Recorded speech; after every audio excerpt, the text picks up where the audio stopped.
I can show you that homeless spot up here, if you want to have a look.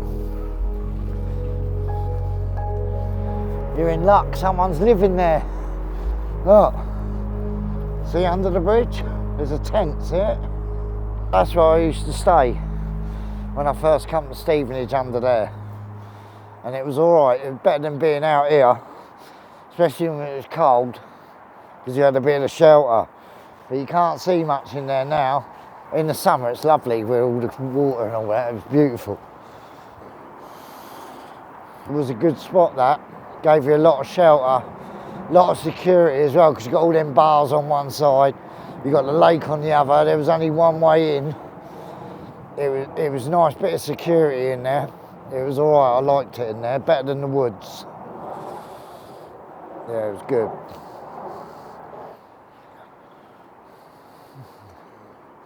How I got into care was my real dad met another woman. They just kept on going, badgering me. Every time I used to go and visit them, they used to go, you'll be nothing, you'll have nothing. You know what I mean? Stuff like that. They used to always badger me all the time. I didn't enjoy going around there because they just made me feel uncomfortable all the time. And I think they picked up on that, so they ended up putting me in care. Yeah, just one day I was at his, next thing you know, I was being put in a car and ended up going to a children's home. I was in children's home until I was 16. There you go. And then put you on one, you got your bargain on. I'd like to go and sound like this though. Yeah? Yeah, I'd give it a go. What you got to lose? Nothing. Next thing you know, like they're going, right, you're too old to be here now. We're going to put you in a B&B. That was it. You only had a year in that B&B. Them people in that B&B who own that B&B didn't give a flying monkeys who you are. They just go, see ya. And then you're homeless. You're on the street. You're vulnerable again. Yeah, these are good because it just gives you a little cover from the rain. I know it don't give you a lot away from the wind, but if it's really raining or snowing like today, I'd go in a car park. I'd try and find a car park that's got lower grounds and then just sleep in the car park. It's a lot better. I'll just lay out against the wall with my sleeping bag if I had a chance. In the woods over there, I built my own shelter out of wood. And then I've got a mattress that I found in a skip. Once I built the shelter like that, like the front of a ship, I put a mattress in there. I had a fire outside. I was lovely and warm and comfortable, especially with my sleeping bag. But then people started noticing when the summer come, they started noticing I was there, so, because they was walking their dogs and stuff. And then I had the police come with the council and they asked me to move on. They didn't arrest me, they just asked me to move on. You don't get no safety in it. Wherever you go, when you're homeless, you're vulnerable, wherever you are.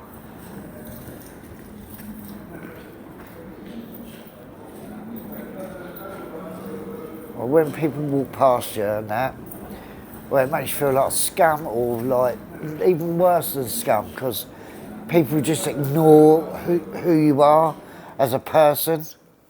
Like you're not even there, you know, like you're invisible.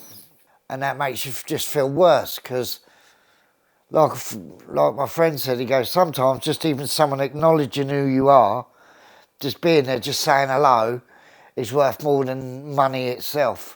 Because then it makes you feel, oh, I am a person. Do you know what I mean? They've acknowledged that I'm here. Do you know what I mean? Even though I'm at the bottom of wherever I am. But at least they've just shown that I'm a human. Do you get what I mean?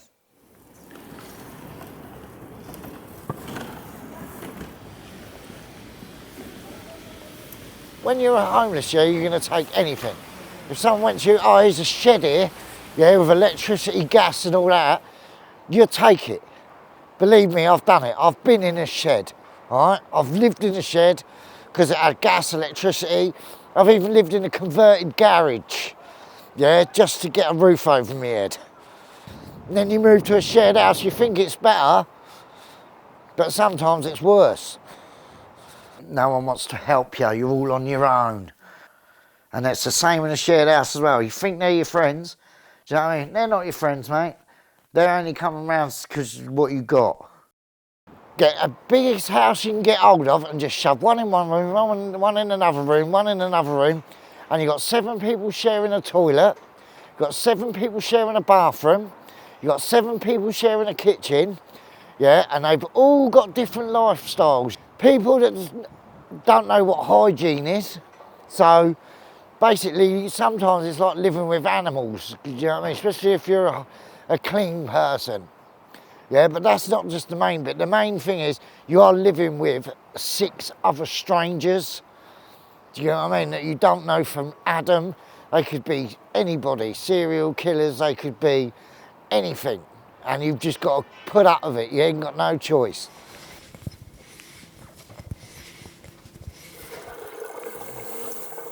In the morning, even if it was raining, snowing, gale force winds, I had to still go out and get my dinner every day because I couldn't put it in the fridge, I couldn't put it in the cupboard because someone would nick it. Do you know what I mean? So that's, yeah, so I never drunk coffee, never drunk tea, nothing like that. I used to buy bottles of cheap juice or Panda Pops or whatever you want to call it and just live like that, mate. It was not good. You've got to care about number 1. Don't ever leave your door open. Don't trust nobody. Do you know what I mean? Because straight away you walk out that door, mate, that door will get kicked in because they're sharks, mate. They want what you've got. It's all one against all and fudge everyone else. If you left your room open or just didn't lock your door, someone could go in and take what they want while you're in the toilet. So every time I used to leave a room, I used to shut the door. When I moved in here, I was doing it because it was a habit, wasn't it? I was doing it here as well, and I was like, I've got to stop doing that, mate. I've got to. Well, now, after 5 months of being here, I've learnt not to do it. I've taught myself not to shut the front room door. Where are we filming today, Pete? In my forever home. How does it feel saying that? Nearly making me cry, it is. It's nice. I ain't got to share with no one. I ain't got to worry about no one. And it is only as nice as I've made it. But I'm proud of it. Like when the cameraman walked today, he went, very nice, Pete, very nice. To me, that gave me a little chuffy badge, you know, it made me feel good. But my goal in life was, I've always wanted somewhere of my own. My goal was, I want the same as everyone else. I've got as close as I can get to it, yeah? I've got a nice home because I've made it nice. Because this is everything to me. And I can hold my head up when I walk out in that street, yeah, and knowing that anyone can walk in that door and they can't diss me for where I live. What do you want, pastas? Alright, what do you want then now? I've got these here, but they're too heavy for me, my back. Yeah, so when the trolley comes back down, we'll unload this food. Yeah. And then we'll probably get it to come back down again to the toilet food. How did you find out about Feed Up Warmer? Through someone on the street. Went to me there's like a food bank in the church. It was at a church at the time. And I used to go there, used to have a hot meal, used to get bags full of food and that. And then they moved to the football ground. Things changed there. They started to realise that people needed more things, you know what I mean? Like a little bit of help with clothing, or just someone to listen to them, what their problems are, and just go, look, have you tried this avenue? Have you tried this to get yourself out of it? Do you know what I mean? At least they're giving you feedback and you're not just a shadow in the background. They made you feel like a person. So I used them to keep myself alive and all that game, because I never interacted with them until I actually started working there. I'm reliable, I turn up, I care about the people that I'm serving, because I've been there. Now I'm stable, I thought I'll give back. I can give something. Can't give them money, but I can give them time. I can give them a bit of my wisdom, or I can just sit there and talk to them if it make them feel better, do you know what I mean? And that's just my way of paying back. I say hello to every single person that comes in there. If they want to have a one-to-one with me about things, I'll have a one-to-one with them. Like one man, he's going, oh, I'm struggling with this. And I went, yeah, when I struggled with this, I used to do this and this. Well, then 2 weeks later, he came in and he was going, thanks for that. And I went, thanks for what? And he went, telling me what you did. He goes, I tried it my way. And he goes, thank you very much. And he shook my hand. You should have seen the smile on his face. That made my day. That did, mate. He couldn't put money on that. That's it, we're in.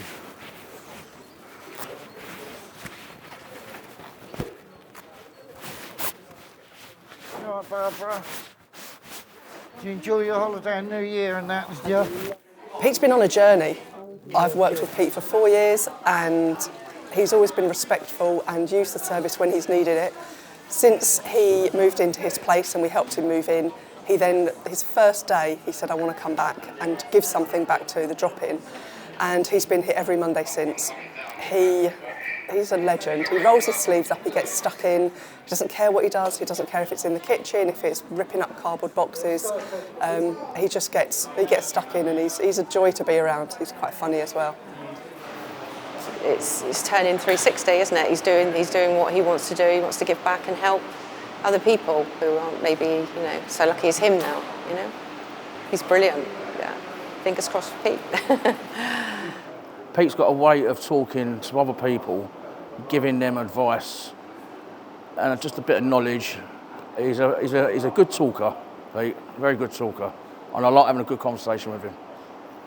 How was your Christmas, Sandy? Good? Yeah, it was all right, man. Met him on the other side and I've met him on this side. He's come a long way, very different man now. And it's pleased to see him happy, go from one extreme to another and having a life that he wants now. He's doing very well, very, very well. Very proud of Pete.